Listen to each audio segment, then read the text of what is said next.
Halo, Dokter Irma. Dengar suara saya? Sudah, Dok. Oh, oke. Tinggal duka ya. Ini sudah.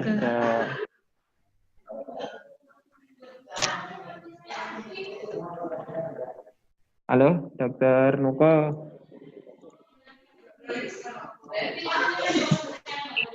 Dengar nggak, Ma? Sudah masuk, Dok. Sudah ya? Sudah masuk ya.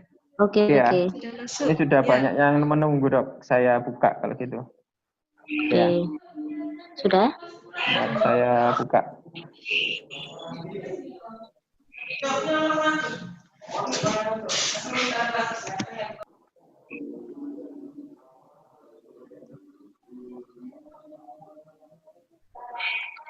Assalamualaikum warahmatullahi wabarakatuh. Selamat siang. Kali ini belum. Jam 3 Dok. belum saya terima ini, sebentar. Oh iya, oke. Saya buka dulu semua.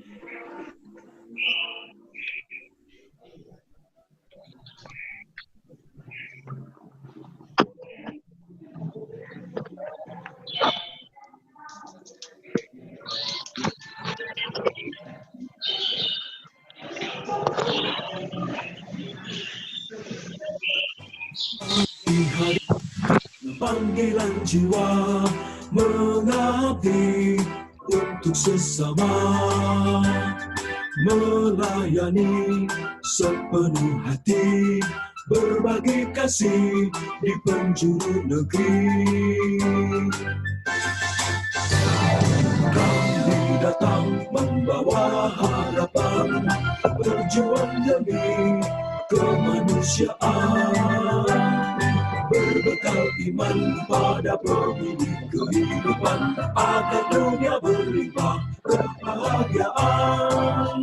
KMU kita, KMU maju dengan layanan bermutu.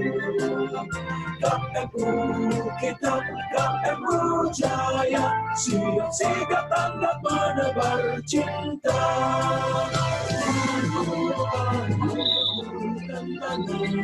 Sambungkan rasa, sambungkan barisan, bergandeng tangan,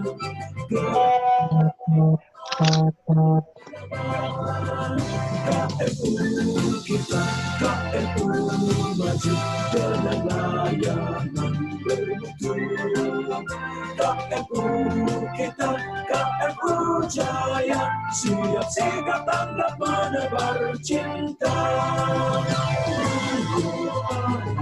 Sambungkan tangan, sambungkan rasa, rapatkan barisan, ayo bergandeng tangan, gerak bersama bangun peradaban, gerak bersama bangun peradaban.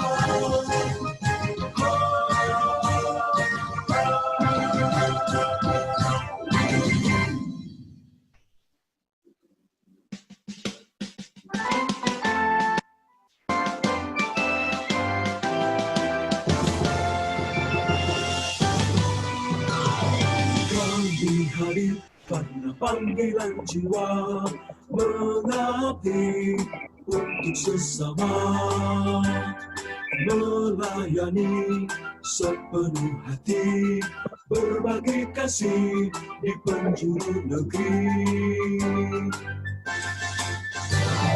Kami datang membawa harapan, berjuang demi kemanusiaan, berbekal iman pada pemilik kehidupan, agar dunia berlimpah kebahagiaan. KMU kita, kita KMU maju dengan layanan bermutu. KMU kita, KMU jaya, siap sigap tanggap menebar cinta. Bukan tangan, sambungkan masa, rapatkan barisan. Ayo bergandeng tangan, gerak bersama, bangun peradaban. KMU kita, KMU maju dengan layanan bermutu. KMU kita, KMU jaya, siap sigap tanggap menebar cinta. Bukan tangan, sambungkan rasa, rapatkan barisan. Ayo bergandeng tangan, gerak bersama, bangun peradaban. Gerak bersama, bangun peradaban.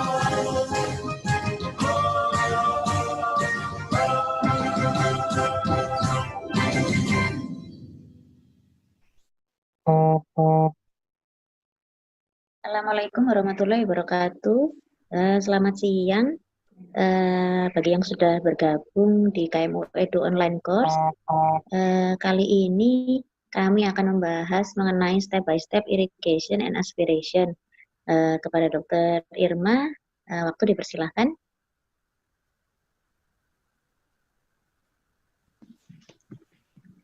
Ya, ini mungkin diputarkan dulu mengenai slide dari step by step irrigation aspiration. Minta tolong tim IT.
set dan dihitung dalam satuan cc per menit.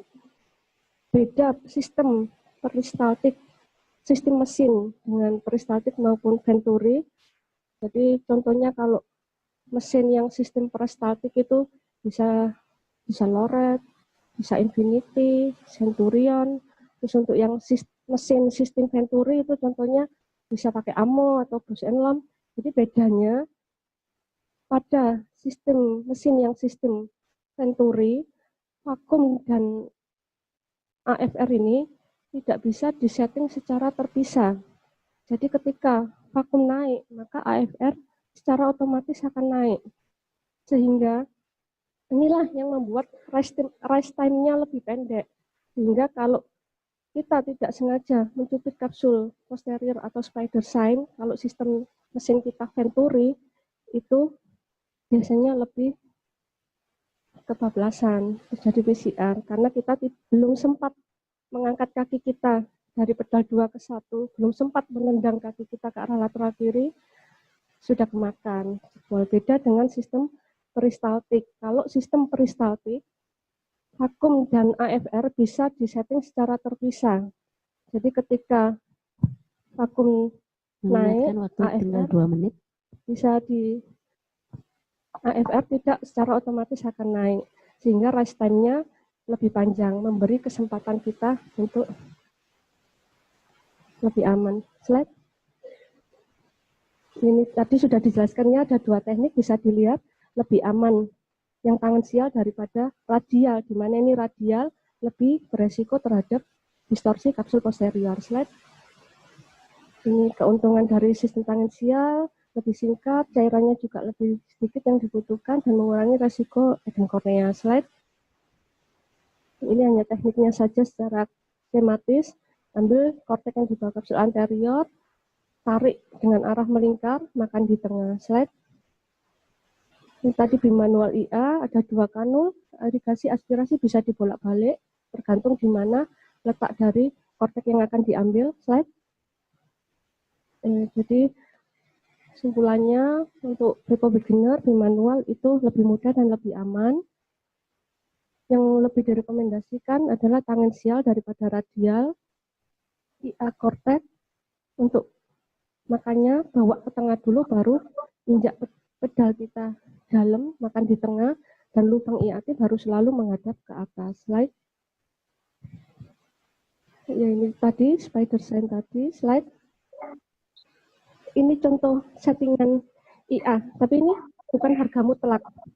Settingan IA di mesin, tapi bukan harga mutlak, bisa kita naikkan turunkan, tapi direkomendasikan untuk Bepo beginner mulailah dengan yang settingan paling rendah, settingan yang rendah dulu, jangan langsung dinaikkan 500, misalnya ini vakum 350 dulu, kalau kurang naikkan 400, 450 boleh. Slide. Ini contoh, ini mesin Lauret. Ini mesin Lauret, ini mesin Infinity. Kita boleh, ya ini ya, sekitar 350, 425 vakumnya. Bisa kita naikkan. Slide. Terima kasih. Baik, terima kasih Dr. Irma. Mungkin ada peserta yang sudah join dapat menanyakan langsung, bisa di WA group maupun di sini langsung. Mungkin saya mau bertanya dulu ke Dr. Irma. Kalau pada IA cortex, kita biasanya ini ya, yang sering takut itu pada saat mengambil kortek di bawah mainport ya. Oh nih, pertanyaan saya sama kayak Dr. Fitri ya. Jadi bagaimana kalau kita masih kesulitan untuk mengambil korteks yang di subinsisi? Silakan Dr. Irma. Baik Dr. Duga, untuk tips mengambil IA subinsisi, terutama Bepo beginner, pada saat yang satu mulai dari instrumen dulu, lebih baik jika menggunakan IA bimanual. Karena dengan IA bimanual kita bisa putar balik. Jadi yang irigasi dipindah ke second port, yang irigasi dipindah ke main port. Kemudian yang irigasi aspirasi kita pindah ke second port, sehingga ngambilnya bisa dari second port. Itu jauh lebih mudah. Terus yang kedua, mulailah IA pada, jangan dimulai dari anterior atau samping, tapi mulailah dari subinsisi. Karena apa? Pada saat kortek itu masih penuh, kesempatan supaya korteknya terambil oleh IA tip kita lebih besar daripada ketika kortek sudah habis, tinggal subinsisi, tinggal sedikit, itu jauh lebih sulit karena nggak nyantol-nyantol. Sehingga mulailah dari awal, itu kesempatannya lebih besar, sehingga bisa terambil dari sampingnya subinsisi, itu akan ikut terambil untuk subinsisinya, atau istilahnya kanut gitulah. Kalau misalnya nggak punya instrumen untuk di manual, ada tips lain nggak? Atau dari itu tadi kita ambil dari yang lain dulu? Selain koaksial IA misalnya, jadi selain diawali dari ngambil korteknya di subinsisi sebelum ngambil ke kortek area lainnya, juga mungkin tips yang lain adalah ketika tinggal subinsisi aja korteknya, pasang IOL dulu tidak apa-apa, itu jauh lebih aman. Ketika sudah terpasang IOL, satu selain lebih mudah juga lebih aman terhadap kapsul posterior. Mungkin itu tipsnya. Kemudian, selanjutnya pertanyaan dari Dr. Fitri, kalau kita takut untuk mengambil dulu kortek yang di subinsisi, bolehkah kita ambil dari tempat lain dulu? Boleh. Ambil dari tempat lain dulu boleh. Biasanya pada pemula memang lebih suka mengambil di tempat lain dulu karena memang lebih mudah. Tapi ketika tinggal subinsisi biasanya kesulitan. Itu biasanya pada Veco beginner. Nah, alternatifnya ketika sudah tinggal dikit, untuk memudahkan itu tadi dipasang IOL dahulu, baru tinggal dikit yang di subinsisi itu baru diambil. Bisa pakai koaksial atau bimanual, boleh. Itu lebih aman. Dan biasanya pada Veco beginner sudah pasang IOL, sudah diambil subinsisi, biasanya masih ketinggalan sedikit. Biasanya kalau memang tidak banyak, sangat sedikit, dibiarin tidak apa-apa. Oh, baik. Kemudian kalau misalnya pada saat kita Veco ada subluxasi sedikit, kalau ada sisa kortek di sekitar subluk bagaimana ya? Pada keadaan subluxasi, baik itu kurang dari 1/4 atau 1/4 subluk, itu memang kecenderungannya, kesulitannya adalah COA-nya tidak stabil. Jadi untuk IA kortek yang di area subluk memang sedikit lebih sulit. Satu, kalau memang bisa pasang CTR, lebih baik pasang CTR. Kalaupun sangat sedikit subluknya, tidak dipasang CTR, tidak apa-apa. Kalau sangat sedikit, sangat-sangat minimal. Tipsnya adalah isi Visco dulu. Isi Visco sampai COA penuh. Itu akan lebih memudahkan. Baru di IA kortek. Biasanya ketika sudah diisi Visco, COA-nya penuh, kita ambil kortek, kemudian biasanya COA bisa tidak stabil lagi, dangkal lagi, keluar dulu, jangan dilanjutkan, isi Visco lagi, baru diambil sisa korteknya. Itu yang mungkin yang biasanya saya lakukan. Kalau Dr. Nuka sendiri barangkali pernah mengalami kejadian seperti itu, mungkin ada tips juga dari Dr. Nuka? Kalau saya mungkin waktu awal-awal Veco, mungkin yang saya takutkan malah tahapan ini ya, paling saya takut IA ini karena belakangnya udah nggak ada apa-apa lagi, sudah bening gitu. Jadi tingkat kewaspadaan dan tingkat kehati-hatian saya kayaknya lebih tinggi daripada pada saat awal-awal seperti cracking atau grooving, karena ini kan belakangnya udah bening banget, takut kalau nyubit kapsul posterior dan lain-lain. Apalagi kalau misalnya semua bagian korteks sudah diambil, kemudian tinggal tersisa yang di main insisi. Nah itu yang pasti saya takut, karena pasti kita akan memposisikan tipnya satu agak menukik, kemudian dihadapkan ke kita, itu kan menurut saya memang sulit ya. Cuman emang harus banyak-banyak sering-sering berlatih sepertinya ya. Kemudian Dokter Ima mungkin mungkin Dokter Ima pernah mencoba, maksudnya tips IA itu kan tadi kan macam-macam ya. Mungkin Dokter Iya. Ima dari yang bermacam-macam itu, dari yang model yang straight atau yang angle tadi, menurut Dokter Ima yang paling enak, paling nyaman untuk Dokter Ima sendiri yang mana? Atau yang paling efektif pada saat IA Cortex? Kalau berdasarkan bentuk dari IA-tipnya, kan ada yang lurus, ada yang bentuk sudut atau G-shape. Kalau untuk pemula, saya lebih nyaman bentuk yang sudut.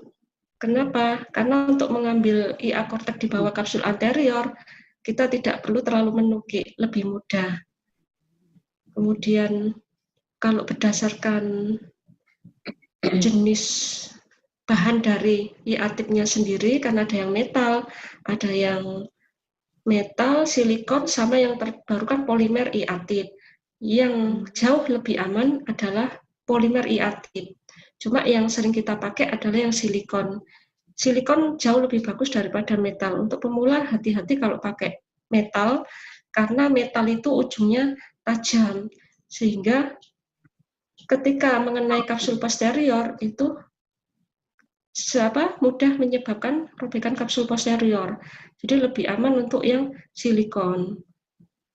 Kalau ada polimer jauh lebih aman lagi.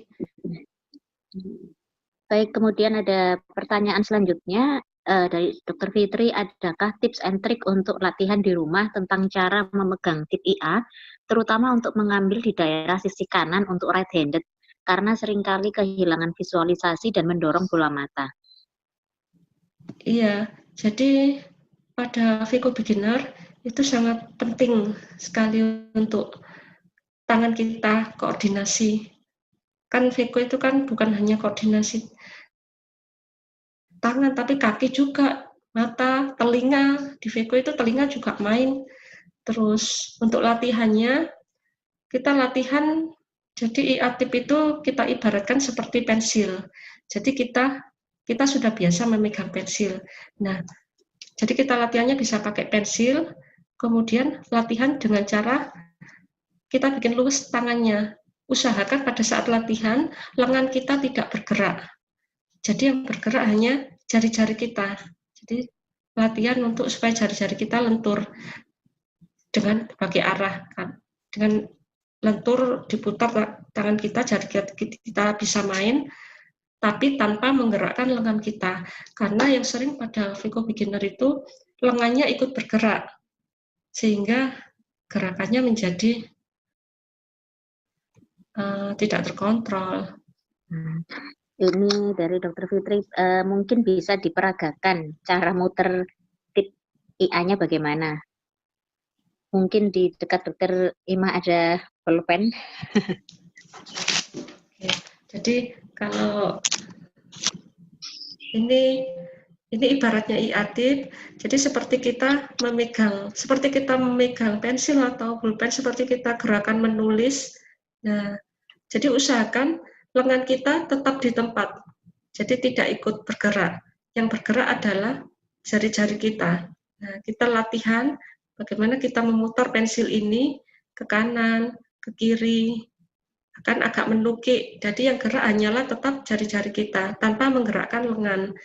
Karena biasanya ini ikut gerak, nah jadinya tidak terkontrol. Kalau ini gerak tapi lengannya ikut gini, jadinya tidak terkontrol gerakan kita, dan itu akan membuat satu JOA tidak stabil, juga akan cedera yang lain, seperti itu.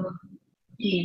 Kita Baik, bisa jadi latihan dengan lebih ke sendi-sendi jari kita ya, bukan ya, bukan pergelangan lengan. atau Ya. itu kita ya.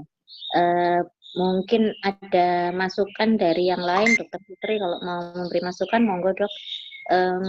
Kemudian gini Dokter Iya, Ima, ini Dr. Fitri ini apa? Kalau boleh saya bilang, Dr. Fitri ini paling ahli dalam memposisikan tangan, koordinasi tangan, kaki. Dia paling ahli. Videonya dulu juga pernah bikin Dr. Fitri. Mungkin Dr. Fitri bisa ini dok, sharing dok. Silakan Dokter Fitri kalau mau memberi masukan mungkin dok. Ya, pada prinsipnya sih sudah benar ya tadi yang dokter Irma bilang ya. Jadi kita kalau misalnya mau namanya memegang tip, kita memang harus latihan bagaimana cara kita menggerakkan tip itu sendiri. Tadi sudah diperagakan oleh dokter Irma. Jadi sebaiknya walaupun misalnya sambil tidur, sambil nganggur, kita pegang pulpen, kita bisa latihan terlebih dahulu. Jadi ketika sudah masuk ke mata pasien, kita tidak bingung lagi bagaimana kita cara memposisikan tip IA itu sendiri. Dan yang kedua, jadi biasanya untuk beginner itu karena takut takut terlalu dalam ngambil korteknya, akhirnya dia anggang di luar dan untuk ke bawah kapsul anterior itu injak padahal banyak takutnya. Nah, itu hati-hati kalau kita karena ketika kita injek kapsul juga akan naik. Jadi ketika ada sesuatu misalnya kapsul posterior, kapsul posterior yang ikut naik. Jadi tipsnya sebelum, jadi kita selalu posisi pedal kaki dulu korteknya. Ketika lubang itu hadap ke atas tadi sudah tertutup oleh kortek, pedal 2 sedikit. Kalau sudah ada bunyi oklusi, biasanya bunyinya di mesin ting ting ting. Nah, itu baru kita tarik ke tengah, daerah sekitar kuping, baru kita injak dalam kan di korteks ini. Jangan sekali-kali kita injak pedal 2 atau kita ya gasnya ditekan mentok di daerah di tepi, di bawah kapsul anterior, karena itu ya kita bisa nyedot kapsulnya, kapsul kan juga kapsul posterior. Mungkin itu tambahannya. Terima kasih Dokter Fitri. Mungkin untuk Dokter Ima dulu. Kadang beberapa Veko beginner itu mereka masih nggak sadar ya. Kadang-kadang masih sering kecubit kapsul posteriornya. Kira-kira faktor apa saja ya yang menyebabkan ketidaksengajaan itu? Kecubit kapsul posterior itu. Kalau yang paling sering pada Veko beginner, yang pertama dia masih sering menekan bola mata, sehingga menyebabkan air itu yang di COA keluar, sehingga itu yang menyebabkan COA-nya menjadi tidak stabil. Nah, COA yang tidak stabil akan memberi kesempatan lebih tinggi untuk mencubit kapsul posterior. Terus yang kedua, tinggi botol dia belum bisa mengatur. Misalnya kalau dirasa dia terlalu dangkal, dia biasanya belum tahu apakah botolnya dinaikkan atau untuk membentuk COA. Karena pada prinsipnya untuk IA yang aman, COA harus terbentuk. Kalau tidak terbentuk, cenderung akan melukai kapsul posterior. Mungkin juga dari pengalaman pribadi, saya mungkin ini ya, Dok ya, kurang fokus ya, mungkin nggak fokus. Jadi kadang Veko beginner sama saya sendiri dulu juga begitu, karena kita terlalu fokus sama yang lain-lain, jadi kita nggak mikir kalau apa yang kita mau kerjakan itulah yang kita fokuskan. Nah itu yang kita masih Veko beginner itu biasanya yang penting kelihatan, padahal maksudnya bukan kelihatannya ya, harusnya sih harus fokus. Mungkin kalau dari pengalaman saya pribadi mungkin seperti itu ya, karena kita tidak memfokuskan ke situ, jadinya kita nggak terasa bahwa kita akhirnya mencubit kapsul posterior, baru PCR baru itu tadi ternyata kita tadi sudah nyubit, nah kayak gitu. Jadi mungkin kalau pengalaman Dokter Ima sendiri dulu waktu IA awal-awal gimana Dok? Ada maksudnya highlight apa yang didapatkan Dokter Ima dulu waktu awal-awal Veko dikerjakan? Iya, jadi pada waktu awal-awal bisa dibilang kita sering mencubit kapsul posterior karena itu tadi ya fokus itu memang penting fokus. Jadi kita harus terlihat dulu apa yang mau kita ambil harus kelihatan karena seringnya pada Veko beginner fokus kita belum main, belum bagus, kaki kita juga belum bisa koordinasi dengan tangan kita. Kesulitan mengatur fokus itu juga menjadi kendala sendiri bagi Veko beginner. Ya, memang koordinasi tangan dan kaki itu perlu latihan. Sama mungkin ada tips dari misalnya dulu kita waktu di PPDS sama di tempat kerja sebelumnya karena mikroskopnya hanya pakai tangan aja ya dok, jadi atas bawahnya masih manual Iya. pakai tangan. Iya, mungkin ada tips bagaimana yang harus dilakukan. Ya, mikroskop memang penting. Jadi pemilihan mikroskop itu menurut saya lebih penting daripada mesin. Kalau saya disuruh milih, kamu pilih mikroskop baik, apa mesin Veko yang bagus? Kalau saya lebih memilih mikroskop. Karena untuk mikroskop yang tertentu, itu kapsul posterior tidak kelihatan. Jadi kalau, jangankan pada Veko beginner, pada yang advance pun, kalau kapsul posterior tidak kelihatan, itu juga tidak gampang. Cuman bedanya kalau sudah yang advance, dia sudah bisa mengira-ngira kira-kira dalamnya kapsul posterior seberapa. Tapi kalau pada pemula lebih kesulitan kalau kita memakai mikroskop yang kurang bagus. Jadi kalau saya disuruh memilih mikroskop atau mesin, saya pilih mikroskop. Baik, kalau misalnya gini, pada saat kita lakukan kapsuloreksis, kita nggak continuous, terus tadi kita ingat nih, di satu titik tertentu itu, kita hampir escape di situ.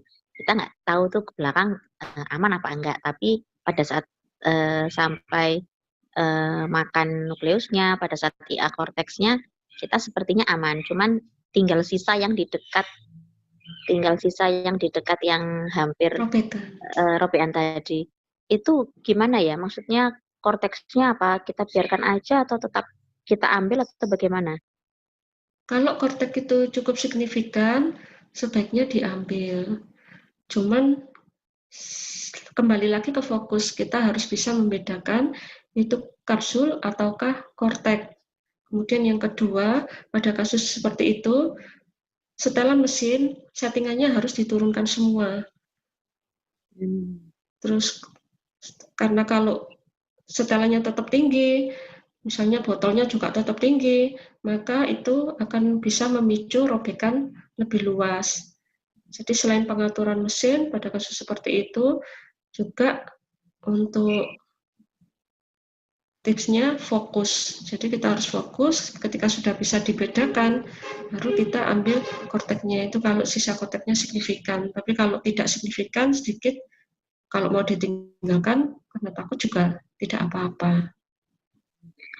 Baik, ini selanjutnya ada pertanyaan lagi. Kadang-kadang saat operasi kita bisa dengan mudah mengambil korteks, kadang-kadang kesulitan. Kira-kira sebabnya apa ya? Biasanya korteks yang lengket dengan kapsul sulit diambil biasanya pada katarak yang lunak, lebih lunak. Kalau katarak yang lebih keras biasanya lebih mudah. Bahkan kalau memang sangat matur, bahkan biasanya tidak ada korteknya. Jadi untuk katarak yang lebih lengket biasanya katarak-katarak yang gerut-gerut 1, 2 kayak gitu. Terus penyebab kemungkinan lain kita sulit untuk mengambil kortek, mungkin satu, hidrodiseksi kita kurang sempurna, sehingga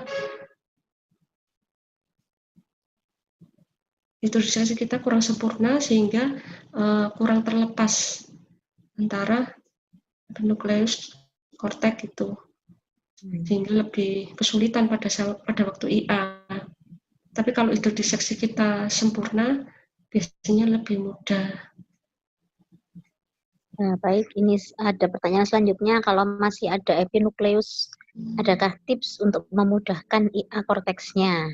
Ini yang seperti yang Ya, sebelumnya tadi ya, kalau misalnya kita katarak lunak, terus yang keambil cuma tengahnya aja, terus nanti jadi mangkok, nah itu kan aduh gemes banget ya. Apalagi kalau ya. udah awal-awal sendirian, nggak ada yang nemenin, kita takut, kita coba udah turunin, kok nggak bisa. Tipsnya apa mungkin Dokter Iman? Yang pernah saya lakukan, jika epinukleusnya masih banyak berada di bawah, apalagi bentuk mangkok, satu bisa disiasati dengan kita pisahkan epinukleus itu dengan kapsul, dengan cara memakai visko.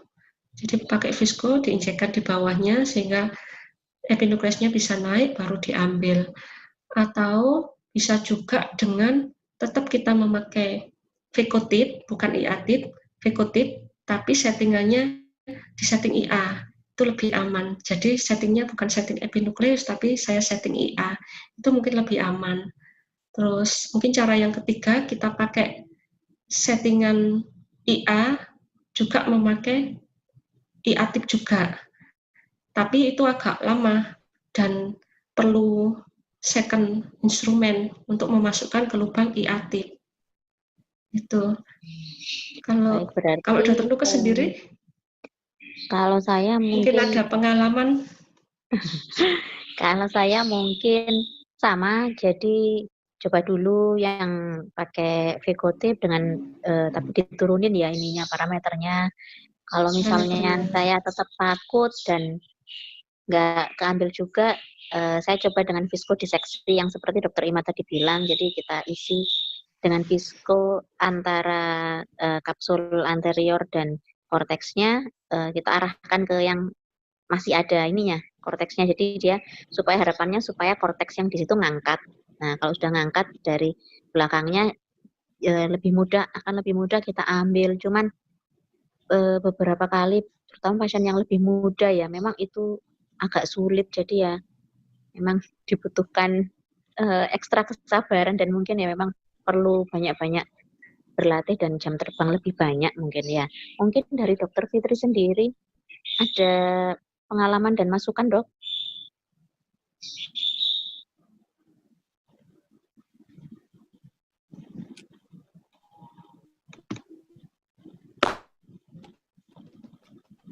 Dokter Fitri belum connect ya? Sepertinya tadi sudah terjawab sih. Beginner kadang-kadang itu kita takut ya untuk mengambil epinukleus menggunakan tip Veko, karena tip Veko ini kan moncongnya besar, sedangkan kortek ini kan bentuknya serabut-serabut ya. Sama epinukleus itu kan bentuknya nggak padat kayak nukleus. Nah, kadang-kadang kita bisa, kalau saya lebih senang saya ngambil pakai IA kortek daripada saya memberanikan diri untuk mengambil epinukleusnya itu menggunakan tip Veko.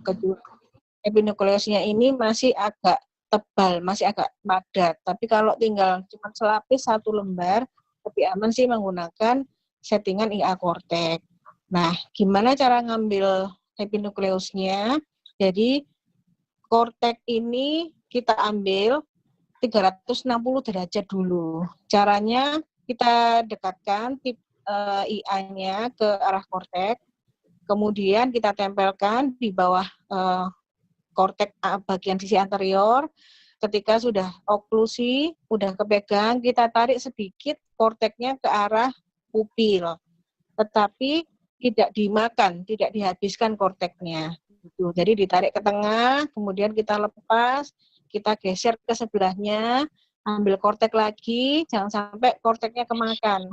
Jadi kortek ini hanya untuk back itu. Jadi ditarik ke tengah sampai 360 derajat. Ketika korteknya sudah ketarik ke tengah semua 360 derajat, biasanya epinukleusnya juga akan ikut terangkat.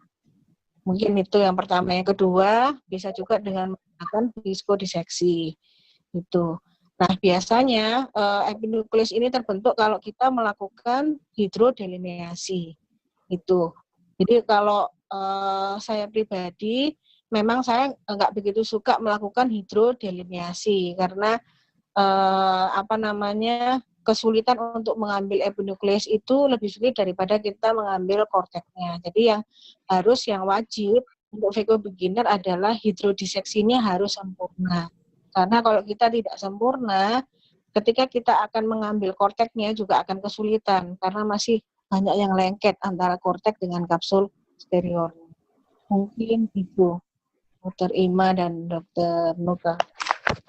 Terima kasih banyak Dr. Fitri masukan dan ilmunya. Jadi Dr. Fitri ini sudah banyak makan asam garam di ilmu perfekoan ya. Jadi cara-cara yang bagaimana kalau nggak bisa ini ganti ini, nggak bisa itu diganti ini. Nah itu banyak sekali ilmu yang bisa didapat dari situ. Mungkin ada pertanyaan dari yang lain, masih bisa tanya. Kalau Dokter Ima sendiri, kalau misalnya pada pupil kecil, gimana kalau misalnya kita nggak yakin nih, kan pada pasien-pasien PEX atau pasien ada pasien yang lama-lama pupilnya tambah kecil, kalau kita nggak yakin masih ada korteks di situ, masih ada apa enggak, langkah yang kita lakukan sebaiknya bagaimana ya Dokter Ima? Untuk pupil yang kecil, kesulitan kita adalah di visualisasi. Jadi kita nggak kelihatan apa udah bersih atau masih ada kortek. Kalaupun ada, kita juga biasanya kesulitan untuk ngambilnya karena kehalang iris.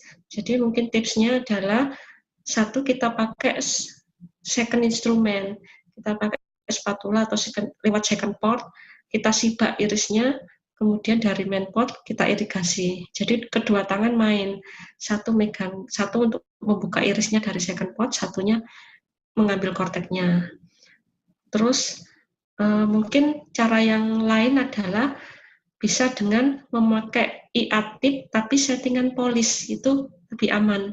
Jadi kita blind, kita nggak tahu di sebelah mana kortek yang akan kita ambil, jadi kita blind, masukin IA tip kita di bawah iris, kemudian di bawah iris, terus kita dengan settingan mesin IA polis, kita makan. Ketika ada bunyi ting-ting, artinya baru kita tarik, dan kalau sudah kelihatan itu kortek, baru kita setting ulang dari polis kita setting ulang ke IA kortek untuk ditarik ke tengah lalu dimakan di tengah. Itu mungkin pengalaman yang pernah saya lakukan. Baik, Dokter Ima, apabila sudah tidak ada yang bertanya, mungkin Dokter Ima bisa menyimpulkan take home message-nya apa pada IA, terutama untuk VQ beginner ini? Oke, ini saya share screen.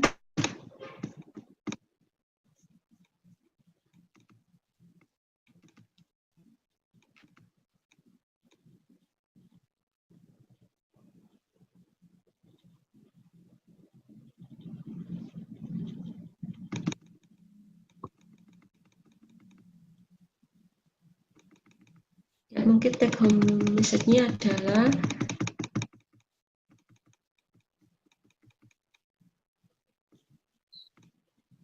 yang pertama, untuk pemula lebih aman dan juga lebih mudah kalau kita menggunakan tipe instrumen bimanual IAT. Kemudian kita pegang korteknya di bawah kapsul anterior, kemudian ambil kortek secara tangensial atau gerakan memutar dengan vakum yang rendah. Ketika sudah terpegang, kita bawa ke tengah, kemudian kortek diaspirasi dengan menaikkan vakum. Dan selalu diingat, jangan lupa untuk IA kortek, lubang aspirasi harus selalu menghadap ke atas. Ya, demikian Dr. Nuka. Baik, terima kasih Dokter Ima dan para peserta yang sudah join. Semoga ilmunya dapat bermanfaat. Sampai jumpa di KMU Edu online course berikutnya. Assalamualaikum warahmatullahi wabarakatuh. Waalaikumsalam.